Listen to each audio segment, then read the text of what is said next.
एक राजा था। वो संत महात्माओं का बड़ा आदर करता था। एक बार राजा राज्य में किसी सिद्ध संत का आगमन हुआ। राजा ने अपने सेनापति को उन्हें सत्सम्मान दरबार में आने का आदेश दिया।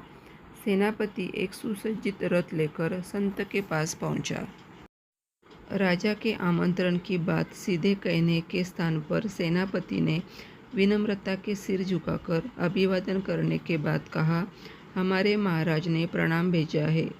यदि आप अपनी चरण रस से उनके आवास को पवित्र कर सके तो बड़ी कृपा होगी।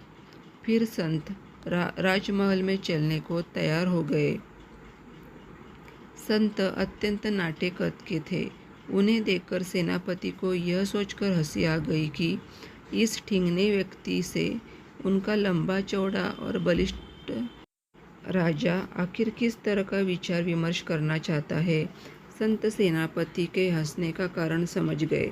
जब संत ने सेनापति से हंसने का कारण पूछा तो वह बोला, आप मुझे क्षमा करें। वास्तव में आपके कद पर मुझे हंसी आई, क्योंकि हमारे महाराज बहुत लंबे हैं। उनके साथ बात करने के लिए आपको तख्त पर चढ़ना पड़ेगा। यह सुनकर संत मुस्कुराते हुए बोले, मैं ज़मीन पर रहकर ही तुम्हारे महाराज से बात करूँगा। छोटे कद का लाभ यह होगा कि मैं जब भी बात करूँगा सिर उठाकर करूँगा, लेकिन तुम्हारे महाराज लंबे होने के कारण मुझसे जब भी बात करेंगे सिर झुकाकर करेंगे। सेनापति को संत की महानता का आभास हो गया कि श्रेष्ठता कद से नहीं, सद्विचारों से आती है।